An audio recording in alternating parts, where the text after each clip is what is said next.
Joy Behar has been making television history at that view table for almost 30 years. She survived cast changes, network drama, and more big scandals than most hosts would dare try. She was untouchable. Then Jeffrey Epstein's files dropped in January 2026. Over 3 million pages of FBI records, personal emails, flight logs, contact books, and investigation files. The Department of Justice had been sitting on these papers for years, and when they finally let them go, the internet lit up like a Christmas tree. And buried inside those papers were names that shook Hollywood, Washington, and daytime television all at once. Joy Behar's was one of them. So why, after weeks of pointing fingers at everyone else tied to those files, did the whole View panel go quiet for nearly 2 weeks before saying a single word? That is exactly what we are going to get into today. Here is all you need to know about Joy Behar before we get into it. She has been at The View since day one, nearly 30 years. She is the sharp one, the funny one. Are you going to bring up that lesbian relationship you said you had? Yeah. The one who says what the producers probably wish she wouldn't. She built a name as someone who calls it straight, who will look you dead in the camera and tell you exactly what she thinks. No filter, no apologies. And for years, The View covered the Epstein story hard. Every new document that came out, every new name that surfaced, the whole panel was on it, asking questions, demanding answers, very comfortable pointing at everyone else connected to those files, which is exactly why January 2026 hit so differently. On the 30th of January, 2026, the Department of Justice dropped over 3 million pages of materials under the Epstein Files Transparency Act. These were not just court papers. They were FBI tip notes, personal emails, property records, contact books put together by Ghislaine Maxwell, and case files going back decades.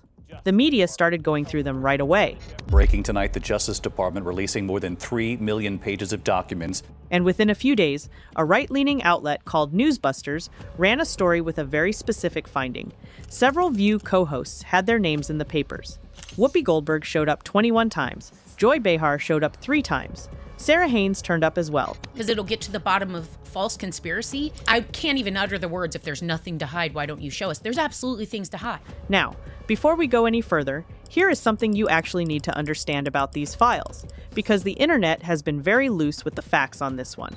The DOJ has officially stated there is no private client list in the Epstein files. That is not a rumor or a spin. It is their official position, confirmed by reporter Julie Kay Brown of the Miami Herald, who has covered Epstein longer than almost anyone. Brown has been very clear. There is no Epstein client list, period. Epstein had a whole ecosystem of people. He did not do this crime in isolation. The files contain contact books, case notes, tip summaries, and personal emails. And being mentioned in any of them does not mean you did anything wrong. In fact, the files mention Elvis Presley and Marilyn Monroe, neither of whom were even around when Epstein's wrongdoing took place. So what did Behar's 3 mentions actually say? 2 of them were old news clippings about Joy Behar and Robin Williams that somehow ended up in Epstein's files. The third was more interesting. It was a guest list for a dinner party hosted by a man named William Astor. The list included Jeffrey Epstein, Ghislaine Maxwell, and Joy Behar, among many other names. Was she there? We don't know. It's a guest list, not a sign-in sheet. There is no flight log with her name, no charge, no court filing, nothing that points to anything beyond the chance that she and Epstein were once in the same room at a New York dinner party, which, if you know anything about Manhattan's social scene in the 1990s and early 2000s, is not exactly shocking. Whoopi Goldberg's biggest mention was an email where an outside assistant asked Epstein if he would lend his private jet to fly Goldberg to Monaco for a charity event in 2013. Epstein said no. Goldberg never flew on his plane. That is what is actually in the papers. But here is what makes this story genuinely worth talking about, and it has nothing to do with what the papers say. Bottom line is this: release the damn files and release them now. Release everything. It has everything to do with what happened on that stage. After the Newsbusters story dropped, The View said nothing. 1 day went by, then 3, then a week, then almost 2 full weeks. Meanwhile, the internet was not being quiet. Social media accounts were pulling old View clips and playing them back to back with the headlines about the hosts being in the files. The contrast was not subtle. Here is Sunny Hostin in 2025, demanding the full truth and calling on Epstein-tied officials to quit. Here is Joy Behar laughing at men who said they never visited Epstein's island, saying, quote, "As if that's the only place any of this stuff could happen." And here is The View, saying absolutely nothing about their own names in those same papers. When the show finally got to it on the 17th of February, 2026, it did not go smoothly. Whoopi Goldberg led the segment, and she was clearly upset. She had the crew put the actual email on screen, the one where someone asked to borrow Epstein's jet, and he said no. She said, and I'm going to quote this directly, "I wasn't his girlfriend. I wasn't his friend. I'm speaking about me because I'm getting dragged. People actually believe that I was with him. Honey, come on." She also joked that she was too old for Epstein, which co-host Sarah Haynes ran with, which got a laugh, but which also did not sit great with a lot of people watching. They were trying to, yeah. And she doesn't No, so they're trying She's to a get boss me. babe. They're trying to get me to get on a plane to get to this thing for Julian Lynn. But the moment that really set the internet on fire was Joy Behar's response to the whole thing. With Whoopi's explanation still hanging in the air, Behar said, "In other words, anybody can be on this list." Now, you need to understand why that one sentence blew up the way it did. Because for years, Joy Behar was not saying anybody can be on this list when the names were people she disagreed with. She was saying those people needed to answer questions. She was saying the list mattered. She was saying answers were not optional. And the minute the list included her own name, suddenly the list doesn't mean anything. Anybody can be on it. It's all just noise. The internet remembered, because the internet always remembers. But here is where this story gets a whole lot bigger. Because so far we have been talking about Joy Behar and Whoopi Goldberg, and their ties to the files are genuinely thin. A dinner party, a rejected jet request. That's it. The woman with the real tie to Epstein's world is the one who built The View in the first place, and she is not here to explain herself. That I was with him. It's like, honey, come on. Every man that I've ever been with. Barbara Walters created The View in 1997. She was the most powerful woman in American television news for decades. And she is not just mentioned in the Epstein files. She is in his Black Book. She has her name on at least one of his flight logs. She was photographed with Ghislaine Maxwell more than once at New York charity events. And Virginia Giuffre, one of Epstein's best-known accusers, described Maxwell bringing up Walters' name as part of her social circle. None of that means Walters knew about Epstein's wrongdoing. Being in someone's contact book does not make you part of it. But it does make the contrast with her behavior on screen very hard to ignore. Because in October 2013, a young man named Corey Feldman came to sit at that View table. You probably know Corey Feldman. He was one of the most famous young actors of the 1980s. And for years, he had been trying to tell anyone who would listen that he and his friend Corey Haim had been seriously mistreated by powerful men in Hollywood when they were kids. He came on The View to talk about his book. He looked Barbara Walters in the eye and described what was done to him. He said it was carried out by some of the richest, most powerful people in the business. They're still out there, and they're some of the richest, most powerful people in this business. And Barbara Walters looked at him and said, "You're damaging an entire industry."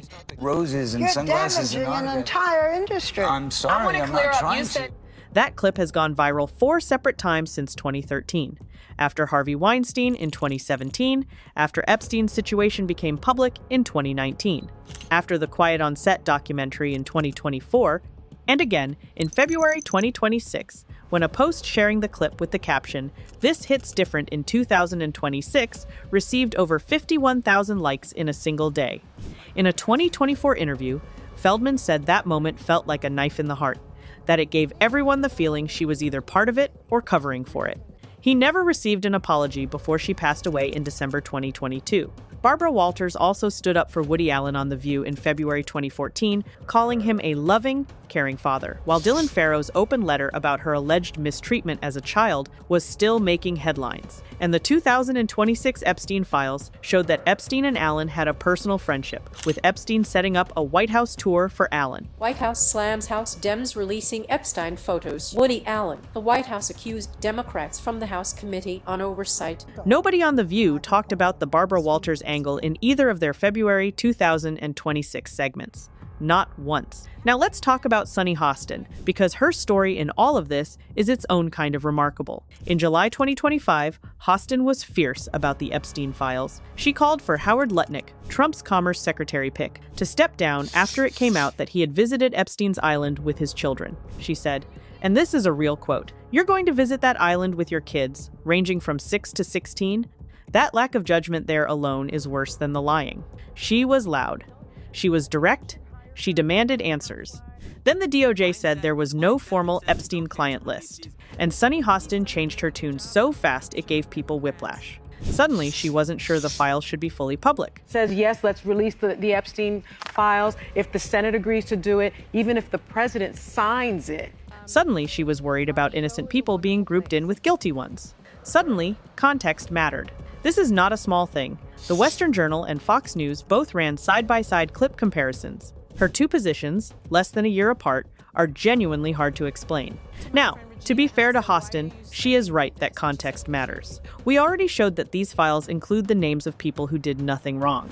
But the question the internet is asking is whether her concern for context showed up before or after she found out the files touched people she works with. So where does all of this leave us right now? Here is what we actually know. Joy Behar's tie to the Epstein files is thin, a dinner party guest list, and 2 old news clippings.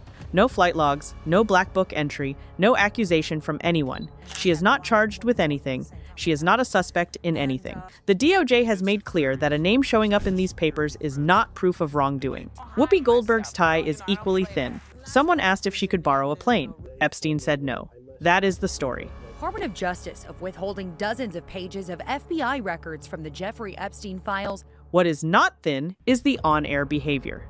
The 2-week silence while the internet burned. The anybody can be on this list. Comment from a woman who spent years treating the list as something that absolutely mattered. The complete avoidance of the Barbara Walters question, which is honestly the part of this story that deserves the most serious talk. The View built its whole identity around answers, around asking hard questions, around pushing powerful people to explain themselves. And the moment that energy turned back toward them, the show did what powerful people usually do. It got quiet, then it got defensive, then it changed the subject. Whether you believe any of the women on that panel did anything wrong, the double standard in the coverage is real. And the internet noticed. And now, so have you.